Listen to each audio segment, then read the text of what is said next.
Kita mungkin menyembah dengan tidak sempurna, tetapi kita berusaha sekuat mungkin untuk menyembah dengan jujur.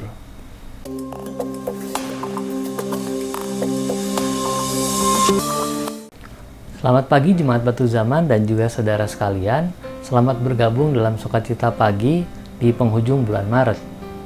Renungan firman Tuhan hari ini diambil dari Yohanes 4 ayat 23 dengan judul Menyembah dengan Jujur.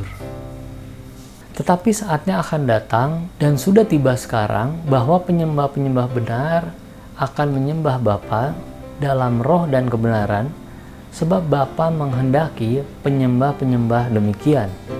Sewaktu Tuhan Yesus menjelaskan penyembahan dalam roh dan kebenaran kepada perempuan Samaria, Dia sedang menyatakan penyembahan yang dilakukan para pengikutnya di masa depan.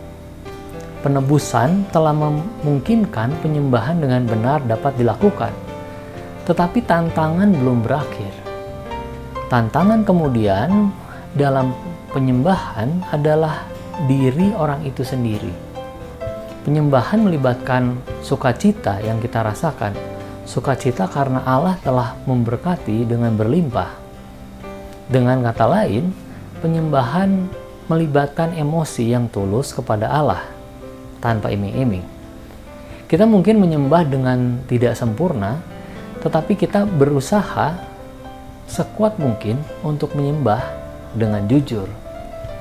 Ibarat seseorang yang hanya sesekali memakai sepeda, lalu berniat ikut lomba balap sepeda, tentu hasilnya tidak akan pernah maksimal. Kesalahan banyak orang Kristen adalah berusaha menyembah dengan sepenuh hati baru ketika pertemuan ibadah tiba. Misalnya dalam ibadah mingguan. Padahal pertemuan ibadah sangat terbatas waktunya. Sedangkan pengalaman spiritual kita bersama Allah berlangsung setiap hari. Inilah sebabnya Rasul Paulus mengarahkan kita untuk berlatih menyembah setiap hari dalam berbagai aspek kehidupan. Bagaimana mewujudkan penyembahan dalam keseharian? Pendeta Gary Thomas dalam bukunya Sacred Pathways menjelaskan bahwa setiap orang Kristen harus lebih dulu mengenali kecenderungan diri masing-masing. Allah telah menciptakan manusia dengan unik, bahkan orang yang kembar identik sekalipun memiliki perbedaan. Jika diciptakan berbeda, cara penyembahan masing-masing orang akan berbeda, walau tentu saja ada kesamaan-kesamaan tertentu.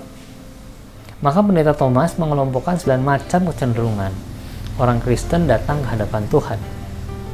Misalnya ada orang-orang seperti Santo Fransiskus Assisi yang mungkin bisa seharian menangis haru sewaktu merenungkan kebesaran Allah di alam terbuka. Ada orang-orang yang lain lebih merasakan kasih Tuhan dalam ibadah yang sangat personal dan penuh gairah, atau sebaliknya dalam keheningan dan kesederhanaan. Orang seperti John Wesley merasakan penyembahan mendalam dengan panduan liturgi yang kaku dan penuh simbol. Tetapi yang lain merasa dalam peperangan rohani melawan roh-roh jahatlah ibadah jadi lebih berarti. Orang seperti Bunda Teresa merasa lebih sungguh menyembah Tuhan dalam kesempatan membantu orang lain yang berkekurangan. Sedang yang lain membuktikannya dalam perayaan penuh hikmat, atau mungkin melalui pembelajaran Alkitab yang mendalam seperti Raja Daud. Mengenali kecenderungan cara penyembahan kita masing-masing akan memudahkan kita menyembah dengan jujur. Selamat menjalani hari ini. Damai sejahtera Tuhan Yesus Kristus menyertai kita.